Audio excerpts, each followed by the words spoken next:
Здравствуйте, дорогие мои друзья, и добро пожаловать на мой канал, где мы с вами готовим прекрасную косметику в домашних условиях. И все, конечно же, из натуральных продуктов. Все это дешево, быстро, легко, иногда даже вкусно и очень и очень полезно.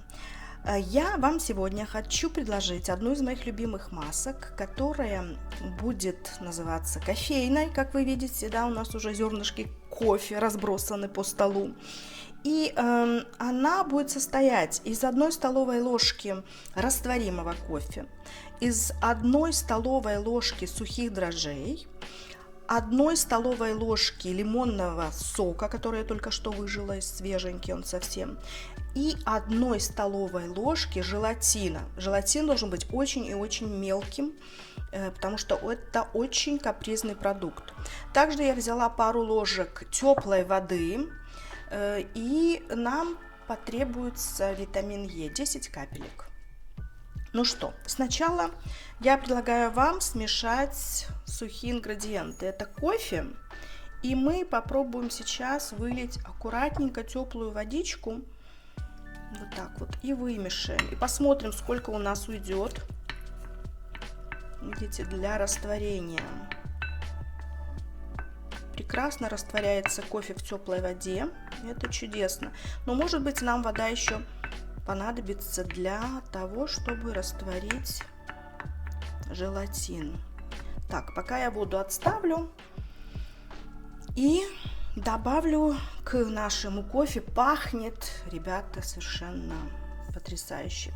Я добавляю дрожжи сухие сюда, и сейчас мы это опять вымешаем. Вот. Комбинация очень-очень хорошая в этой маске. Она будет приятнейше наноситься на ваше лицо. И обо всех полезных свойствах я обязательно вам оставлю ссылочку. И, конечно же, расскажу, пока мы будем с вами ее наносить на наше чистое лицо. Вот так вот она растворяется у нас. Я добавлю еще капелюшечку водички. Эту масочку можно даже оставить на пару минуточек, чтобы дрожжи хорошо растворились сами по себе. Ну вот, кофе и дрожжи постояли пару минут. Видите, они уже загустели и стали такой вот консистенции.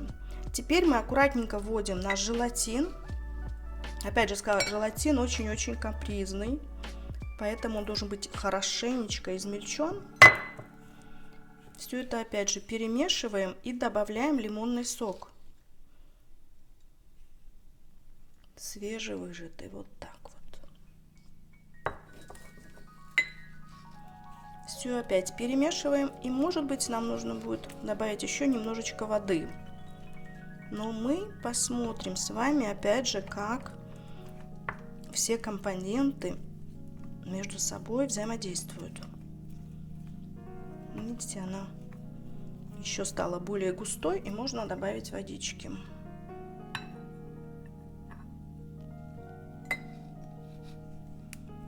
И аккуратненько все это вымешиваем. Водичка уже остыла. Прекрасно все пахнет. После того, как маска стала однородной такой консистенции, мы с вами добавляем 10 капелек витамина Е.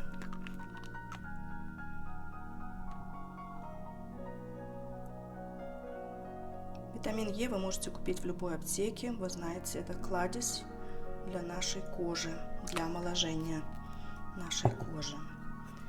И все еще раз перемешаем. Вот такая она у нас получилась с вами.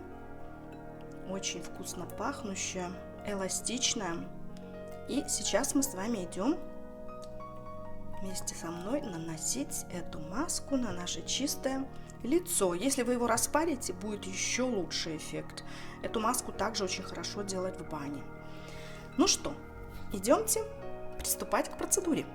Вот так вот выглядит наша маска. Она кажется такой, знаете, не очень густой консистенции, но тем не менее она очень быстро как бы загустевает за счет того, что тут есть у нас желатин. На чистое лицо наносим по массажным линиям, как всегда, снизу вверх. Дорогие мои, сразу хочу сказать, что маски с желатином, они очень капризные, но они обладают совершенно потрясающим эффектом. Это натуральный коллаген, который подтягивает кожу. Дрожжи, которые сюда входят, также очень полезны для нашей возрастной кожи, но не все любят, как пахнут дрожжи. И поэтому я в эту маску добавила и растворимый кофе, как вы видели. Кофе дает великолепный запах и придает хорошее настроение. Опять же, кофе – суперпродукт, который тонизирует нашу кожу и регонизирует ее, омолаживает ее. Лимонный сок в сочетании с дрожжами, я вас хочу сразу же предупредить, через какое-то время маска начнет немножечко пузыриться, да, подниматься как тесто. Не пугайтесь, можете немножечко добавить просто водички и ее немножко как бы сделать более такой жидкой консистенции. Если вы вдруг почувствуете какое-то жжение или дискомфорт за счет лимонного сока, да, как я всегда вас предупреждаю, прошу, нужно, конечно же, делать тест перед тем, как вы будете делать какую-либо маску на своем лице. Вот. Но если вы почувствуете, даже если у вас нет аллергии, жжение какое-то или дискомфорт, просто-напросто смойте эту маску тепленькой водичкой. Вот. Держать эту маску нужно, как и все другие мои маски, 15-20 минут. Желательно посидеть, расслабиться, почитать что-нибудь. Или же кофе, чашечку выпить. Вот. Маска прекрасно хранится в холодильнике, в закрытом контейнере. И ее нужно делать 2-3 раза в неделю, не чаще. Потом делаем перерыв где-то на месяц и повторяем эту процедуру. Маска очень омолаживающая и прекрасна для любого типа кожи. Ее можно носить несколькими слоями, потому что она очень быстро подсыхает. Вот. Маску также можно нанести и на шею, на зону декольте, как вам будет угодно. Сегодня я наношу только на лицо, но это у меня уже 3-й слой. Смывайте тоже ее аккуратно. Почему? Потому что будет эффект от маски такой, как скульптурная маска, да? То есть не нужно ее растягивающими движениями снимать, просто аккуратненько можно сделать горячее полотенечко, приложить это полотенце к лицу, немножко растопить как бы эту маску и потом теплой водой просто-напросто ее смыть. Желаю вам всем здоровья, красоты, молодости и спасибо за то, что были со мной сегодня. До новых встреч и до новых вкусных, красивых, полезных рецептов молодости. С вами была любящая вас Виктория. Пока!